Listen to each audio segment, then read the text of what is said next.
और आइए बात कर लेते हैं बंगाल की चुनावी चाबी की। पश्चिम बंगाल की 294 विधानसभा सीटों के लिए चुनावी रण का ऐलान तो नहीं हुआ है, लेकिन बीजेपी ने ममता बनर्जी को घेरने के लिए विकास का मुद्दा जरूर छेड़ दिया है। तुष्टीकरण, घुसपैठ और भ्रष्टाचार के बाद बीजेपी ने विकास को नया हथियार बनाया है। बंद पड़े कारखाने और बेरोजगारों को चुनावी मुद्दा बनाया गया है। तो इस मुद्दे के जरिए परिवर्तन लाने के लिए बीजेपी के बड़े नेता अगले कुछ दिनों में बंगाल का दौरा करने वाले हैं। 18 फरवरी को अमित शाह का दौरा होगा और 22 फरवरी को पीएम मोदी हुगली की डनलप मैदान में एक जनसभा करेंगे।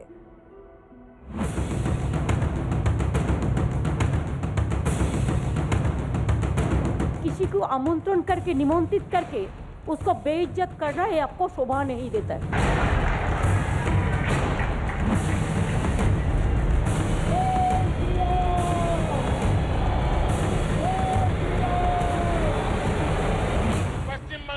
विकास और यहाँ आधुनिक इंफ्रास्ट्रक्चर का निर्माण केंद्र सरकार की निरंतर प्राथमिकता रही है।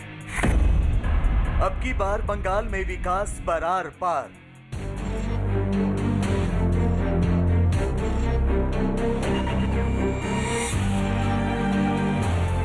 लोग यहाँ पे भूखों मरने लगे, बेरोजगारी बहुत ज्यादा छा गई।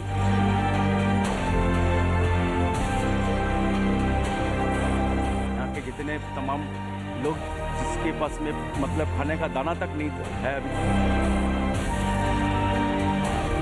बेरोजगार हो गए हैं। कितने लोग मैंने खाए बिना भूखे मर रहे हैं।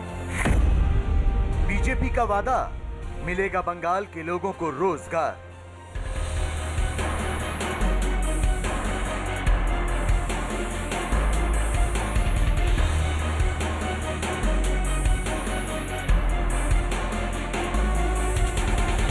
তৃণমূল কংগ্রেসের সরকারি থাকবে, আগামী দিনও আমরা বিনা পয়সায় খাদ্য আপনাদের দেব, এটা আপনাদের কাছে আমাদের প্রতিশ্রুতি। भाजपा की केंद्र सरकार ने पूर्वोदय का मंत्र अपनाया है। जहां सूर्योदय हम देखते हैं पहला, उसी दिशा का पूर्वोदय। पूर्वी भारत के विकास के लिए निरंतर फैसले लिए। क्या है बंगाल में वोट का विकास कनेक्शन?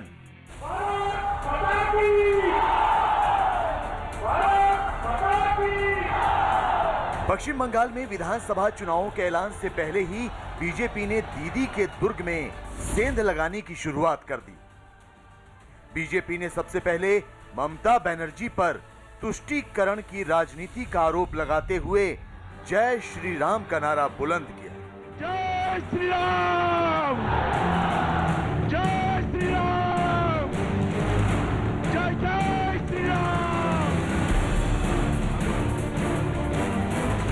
फिर दीदी के सिपह सालारों को अपने खेमे में शामिल कर उन्हें चोट पहुंचाई। तो अब पश्चिम बंगाल में बंद पड़े कारखानों, बेरोजगारी और विकास को मुद्दा बनाकर बीजेपी ममता बनर्जी को घेरने की रणनीति को अमली जामा पहनाने की कोशिश कर रही है। ममता बनर्जी की सरकार में किस तरह उद्योग धंधे चौपट हुए और बंगाल में विकास का पहिया थम गया, इस मुद्दे को आम जनता के बीच ले जाकर बीजेपी बंगाल में परिवर्तन लाना चाहती है। यही वजह है कि एक के बाद एक बीजेपी के दिग्गज नेता अगले एक हफ्ते में बंगाल का दौरा करेंगे।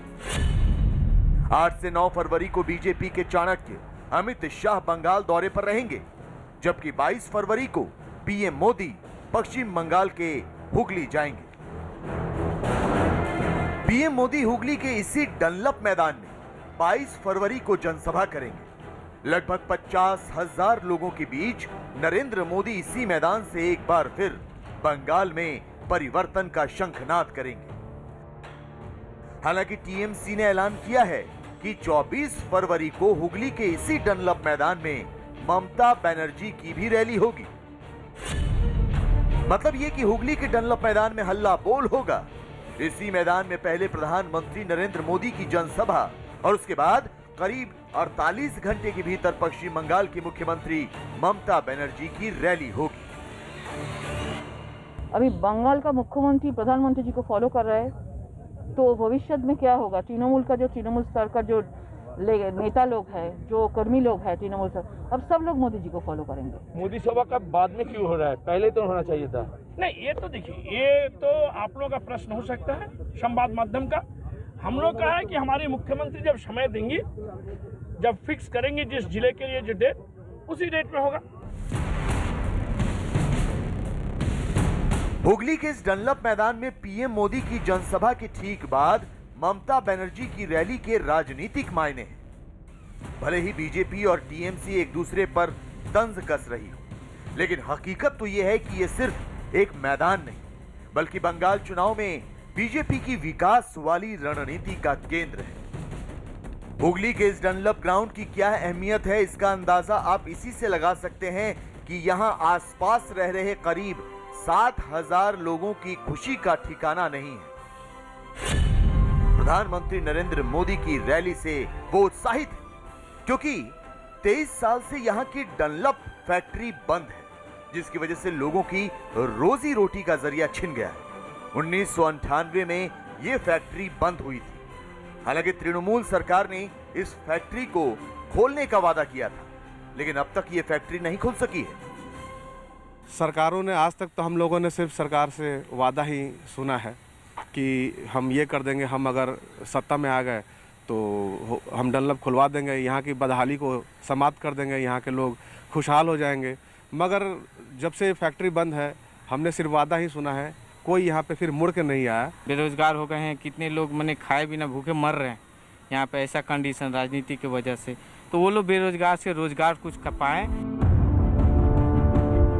हुगली की ये फैक्ट्री जब चलती थी तो ये इलाका यहाँ का पेरिस कहा जाता था। यहाँ इस फैक्ट्री की वजह से अलग ही रौनक थी। दूर दूर से पर्यटक भी यहाँ घूमने आया करते थे। लेकिन पिछले 23 साल से इस फैक्ट्री में ताला लटका है। बीतते वक्त ने इस कारखाने को खंडहर में तब्दील कर दिया है। बंद पड़ी ये फैक्ट्री पश्चिम बंगाल में जर्जर पड़े उद्योगों का एक और उदाहरण है। पीएम मोदी के दौरे से यहाँ के लोगों को उम्मीद है कि रोजगार का पहिया यहाँ पर एक बार फिर तेजी से घूमेगा घोषणाओं के साथ, और बदलेगी इनके जिंदगी की सूरत। हुगली के लोगों को ममता बनर्जी से कम और पीएम मोदी की रैली से ज्यादा उम्मीदें इसलिए हैं क्योंकि नरेंद्र मोदी बंगाल में बंद पड़े उद्योग धंधों में नई जान फूंकने का वादा कर चुके हैं। बीजेपी ने बंगाल में विकास को नई रफ्तार देने का दृढ़ संकल्प लिया है। यही नहीं, केंद्र सरकार ने पश्चिम बंगाल में रोजगार बढ़ाने और बंद पड़े कारखाने दोबारा शुरू करने की नींव भी रख दी है। कुछ दिनों पहले ही हल्दिया में प्रधानमंत्री ने करीब 5,000 करोड़ रुपए की लागत से शुरू होने वाली परियोजनाओं का शिलान्यास किया। तो 22 फरवरी को पीएम मोदी जल शक्ति मंत्रालय के कार्यक्रम में शामिल होने के साथ दक्षिणेश्वर नोआपाड़ा मेट्रो सेवा का उद्घाटन करेंगे। यही नहीं, national institute of public health engineering यानी PHE इंस्टीट्यूट का भी शिलान्यास करेंगे। राज्य सरकार द्वारा खड़ी की गई तमाम अड़चनों के बावजूद केंद्र सरकार बंगाल के लोगों के विकास के लिए पूरा प्रयास कर रही है। हाईवे हो, फ्लाईओवर हो, रेल नेटवर्क हो, एयरपोर्ट हो, पोर्ट हो, जलमार्ग हो, इंटरनेट की सुविधा हो, इन सभी पर केंद्र सरकार एक बड़ी राशि खर्च कर रही है। बीजेपी के मुताबिक ममता बनर्जी के शासनकाल में छोटे बड़े 1,000 से अधिक कल कारखाने बंद हो गए। लाखों की संख्या में लोग बंगाल में बेरोजगार हो गए। यही वजह है कि रोजगार की तलाश में बंगाल के लोग दूसरे राज्यों में पलायन कर रहे हैं। ममता सरकार की गलत नीतियों के कारण उल्टी गंगा बह रही है। तो ममता बनर्जी के लिए परेशानी का सबब यह है कि बीजेपी सिर्फ बंद हुए कल कारखानों का मुद्दा ही नहीं उठा रही, बल्कि एक साथ कई मोर्चों पर उन्हें घेरने की कोशिश कर रही है। जैसे भ्रष्टाचार, तुष्टीकरण, राष्ट्रवाद, परिवारवाद, बेरोजगारी, विकास और घुसपैठ। मोदी जी कितनी भी सहायता भेजे, यहां पर मोदी जी को साथ न देने वाली सरकार हो तो सहायता आप तक पहुंच सकती है क्या? जरा जोर से बोलो, पहुंच सकती है क्या? नहीं पहुंच सकती, क्योंकि ममता दीदी बीच में सारी सहायता को बंगाल की खाड़ी में डाल देती।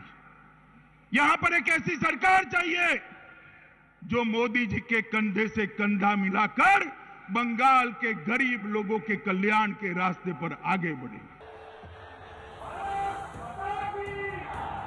बंगाल में परिवर्तन का शंखनाद करने के बाद फिलहाल बीजेपी बेरोजगारी और विकास को मुद्दा बनाकर ममता सरकार पर हमलावर है।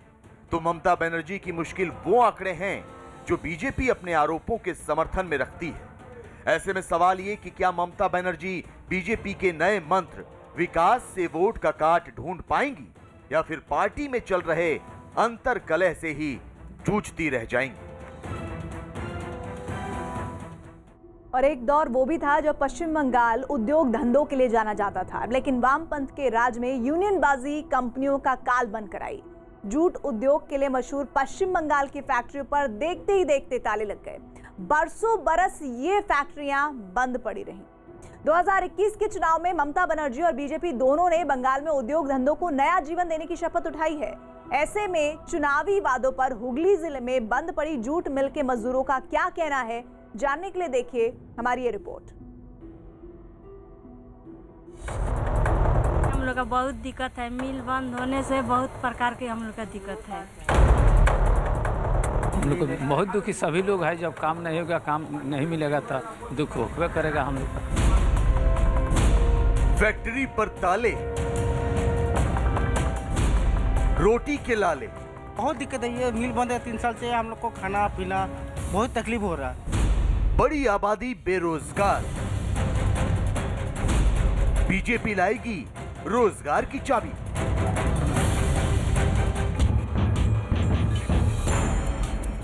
मां माटी और मानुष का नारा देने वाली ममता बनर्जी की सत्ता की सीढ़ी उद्योगों का विरोध ही बना था। बीते 10 साल में पश्चिम बंगाल के उद्योग धंधों की कमर और भी ज्यादा टूटी। जूट उद्योग पश्चिम बंगाल की अंतरराष्ट्रीय पहचान रहा है, लेकिन बीते कई साल से इसका बुरा हाल हो चुका है। इस चुनाव में ममता बनर्जी ने सिंगूर को उद्योगों का हब बनाने का ऐलान किया है, तो बीजेपी भी रोजगार और उद्योग के मोर्चे पर प्रचंड प्रचार कर रही है। ऐसे में न्यूज़ 18 की टीम पहुंची जूट उद्योग का हाल जानने। ये हुगली की Murlidhar Ratanlal exports limited India jute mill है। दरवाजा बंद है। हुगली जिले की सबसे बड़ी जूट मिल में से एक इंडिया जूट मिल पिछले 4 साल से बंद पड़ी है, जिसका नतीजा ये है कि इस मिल में काम करने वाले करीब 5000 लोग बेरोजगार हो चुके हैं। पिछले 4 साल के दौरान उनसे कई वादे किए गए, लेकिन उन्हें कोई रोजगार का साधन नहीं मिला। इसलिए खाली समय का सहारा बनी है चौसर और कौड़ियां। हुगली की इंडिया जूट मिल के सामने लोग पिछले 4 साल से अपना दिन काट रहे हैं। 2017 तक ये इस जूट मिल के कर्मचारी थे। एक दिन मिल के अधिकारियों ने कहा कि अभी काम कम है, काम बढ़ेगा तो इन्हें फिर से काम दिया जाएगा, लेकिन वो समय नहीं आया। पश्चिम बंगाल के हुगली में क्यों यह जूट मिल लोगों की जिंदगी के लिए महत्वपूर्ण है, इसके बंद होने से इनकी जिंदगी में क्या प्रभाव पड़ा है, यहाँ कुछ लोग मौजूद हैं। ये लोग हैं जो वहाँ पर काम करते थे, हम इनसे जानने की कोशिश करते हैं। भैया जी ये बताइए कि आप कितने टाइम से यहाँ पर काम करते थे और जब ये बंद हुई तो कैसे पता चला आपको?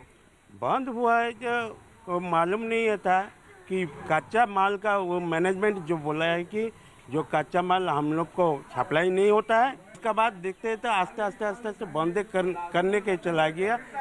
एक बार ऐसा हो गया कि लॉकडाउन कर दिया। मजदूरों की इस बस्ती की सुबह व्यस्त और शाम गहमा गहमी भरी होती थी, लेकिन अब बस्ती के मकानों का रंग उड़ गया है। घरों में जैसे तैसे खाने का सामान जुटाया जाता है। जूट ही इन मजदूरों के लिए 2 जून की रोटी था। अब जूट उद्योग बंद हो गया है तो रोजगार के साधन या तो बंद हो गए या फिर मीलों दूर हो गए। दूसरा जगह आदमी जाता है खटने के लिए, रात रात वह खट के दूसरा जगह आते हैं, उससे हम लोग का क्या होगा? कुछ नहीं होता है। बाल बच्चा का पढ़ाई भी नहीं पूरा होता है, हम लोग का घर के खर्चा भी नहीं पूरा होता है, कुछ नहीं। हम लोग का बहुत दिक्कत है। मिल बंद होने से बहुत प्रकार के हम लोग का दिक्कत है। जैसे मिल बंद होने से हम लोग का आदमी सब बाहर मिल में काम करने जाते हैं, उधर से आते हैं, वो उसका दिक्कत होता है। हम लोग का मिल में जो जल्दी जाके आ जाते हैं, वो लोग बाहर जाते हैं तो 8 बजे से निकलते हैं, जाते हैं 7 बजे से कोई निकल के जाता है, सुबह 6 बजे 7 बजे आता है, बहुत दिक्कत में चलता है। पश्चिम बंगाल में जूट मिलों के बंद होने से रोजगार का बड़ा संकट पैदा हो गया है। कभी बात आगे बढ़ाई गई कि ये मिल खुलने वाली है? कुछ लोग को नेता अधिकारी कोई लोग आए हैं? ना, कोई नहीं आया है अभी तक, कोई नहीं आया। ये खुलेगा कि नहीं खुलेगा, 3 साल से मिल बंद पड़ा है, अभी तक कोई आशा नहीं है खुलेगा कि नहीं खुलेगा। जिंदगी कैसे तबाह हो गई आपकी? बहुत परेशानी में है। इधर जब काम नहीं होगा तो हम लोग को परेशानी होकर करेगा। हमें बहुत लोग 1 तारीख से मिल दुख, आप ये दुखी बहुत दिख रहे हैं आप। हाँ, हम लोग को बहुत दुखी सभी लोग हैं। जब काम नहीं होगा, काम नहीं मिलेगा तो दुख होकर करेगा हम लोग का। इन मजदूरों को मिल वालों ने कई बार ये भरोसा दिलाया कि जल्दी ही काम वापस मिल जाएगा, लेकिन काम कभी मिला ही नहीं। जैसे तैसे बच्चे पल रहे हैं और गृहस्थी चल रही है। जूट जो कि पश्चिम बंगाल की पहचान है, उसकी इस मिल से रोजगार और यहाँ की अर्थव्यवस्था जुड़ी हुई है। ऐसे में यहाँ के लोगों को यही उम्मीद है कि जल्द से जल्द यह बंद पड़ी मिल खुल जाए, ताकि इन लोगों को आत्मनिर्भर बनने का मौका मिले और अपनी कमाई का नया जरिया मिले। पश्चिम बंगाल में देश भर के जूट उद्योग का 80% उत्पादन होता है। एक अनुमान के मुताबिक राज्य की जूट मिलों से 4 लाख परिवारों की रोजी रोटी जुड़ी है, लेकिन बताया जाता है कि 2 लाख से ज्यादा परिवारों की रोजी पर जूट मिलें बंद होने से संकट आ गया है। बीजेपी का आरोप है कि ममता राज में रोजगार की तालेबंदी कर दी गई। 100 से ज्यादा जूट मिल बंद पड़ी है। हालत ये है कि हजारों कर्मचारी बेरोजगार है। तांत की साड़ी बनाने वाला लोग भी प्रदेश सरकार की नीतियों के वजह काफ़ी परेशान है। ममता दीदी खुद उनके लिए कुछ कर नहीं रही है। पश्चिम बंगाल में अंग्रेजों के जमाने में लगाई गई जूट मिलों का आज बुरा हाल है। पहले ये राज्य की अर्थव्यवस्था की रीढ़ थी, लेकिन ममता पर ये रीढ़ तोड़ने का आरोप लग रहा है।